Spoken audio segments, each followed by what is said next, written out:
keçə bilmir.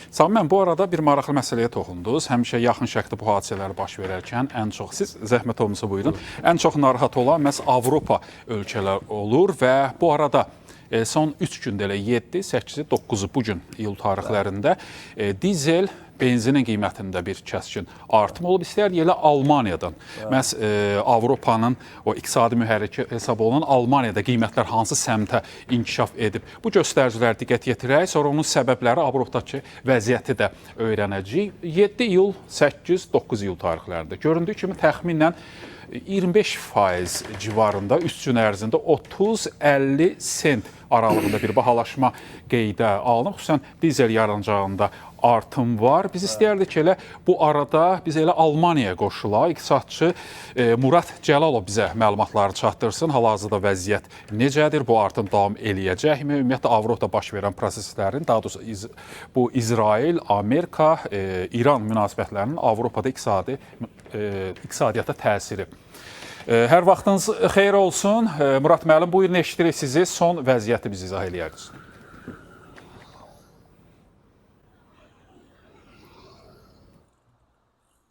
Donald Trump'ın deməli NATO sammitindəki son çıxışından sonra birbaşa olaraq İranda, xüsusən də Hörmüz boğazında güclü belə gərginliyin yenidən alovlanmasına səbəb oldu. Bunu birbaşa olaraq elə Avropanın deməli investisiyalarında hisse paylarının qiymətlərinin anidən düşüşünə müşahidə eləmək oldu.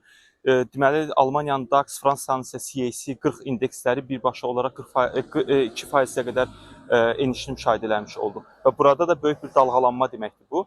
Bunun ən başlıca səbəbi investorların risk zonası kimi, artıq Avrozonanın risk zonası kimi görürlər. Çünki Avropanın özünün qaz ehtiyat anbarları normalda 66%-ə qədər minimum ehtiyat saxlayırdılarsa, artıq bu 51%-ə qədər enib.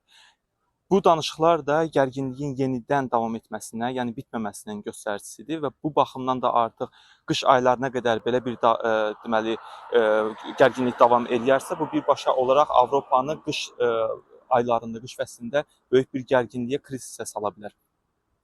Öz növbəsində 2026-cı ildə inflyasiya 2.9% idisə, bu gərginlik belə davam edərsə, buradan onu müşahidə eləmək olar ki, artıq inflyasiya növbəti il üçün 3% və 3%-in üzərinə qalxa bilər. İşsizlik hətta 6.4%-in üzərində mövqe tuta biləcək. Və buna görə də Avropa Mərkəzi Bankı iqtisadi addım olaraq məcburiyyət qarşısında inflyasiya dərəcələrini ya yüksəkdə saxlamalıdır və yaxud da daha da yüksəltməlidir ki, bu deməli qiymət artımlarının qarşısını ala və yaxud da ki, ən azından stabilliyi qoruyub saxlaya bilsin. Və bu baxımdan da artıq Avropanın atacağı addım burada birbaşa olaraq qiymət artımlarıdır və hansı ki bunu deməli neft qaz qiymətlərində 2%-dən çox artımdan da biz bunu müşahidə edirik. Əgər gərginlik bu cür davam edərsə, insanlarda istər-istəməz alıcılıq qabiliyyəti aşağı düşər, inflyasiyanın artımı ilə digər sahələrdə, yəni neft qazın qiymətində artım olursa, birbaşa olaraq ixracat, transport, istehsal qiymətlərində artım mütləqdir, baş versin. Çox sağ olun, minnətdarıq biz sizə. Bəli, Avropada artıq yanacağın qiymətində bir kəskin artım müşahidə olunur. Elə Almaniyadan iqtisadçı bu barədə bizə məlumatları çatdırdı. Yanacağın da bahalaşmasının əsas səbəbi əlbəttə ki, neftin bahalaşmasıdır. Elə yeri gəlmişkən, dünyaya ixrac etdiyimiz Azerlight neftinin qiyməti son 3 gün ərzində hansı istiqamətdə inkişaf edib, bahalaşıbmı? Yenə qrafik üzərindən həmin rəqəmlərə diqqət yetirək və sonra iqtisadçımızla elə bu ətrafda müzakirəmiz olacaq. Və göründüyü kimi Azerlight nefti 7-9 iyul tarixlərində 11%-in üzərində bahalaşma qeydə alınıb. Bugün daha çox artım var. Yaxın şərqdə baş verən proseslərdən daha çox ölkələr narahat olur və əsas səbəblərdən biri də məhz neftin, qazın, yanacağın bahalaşmasıdır.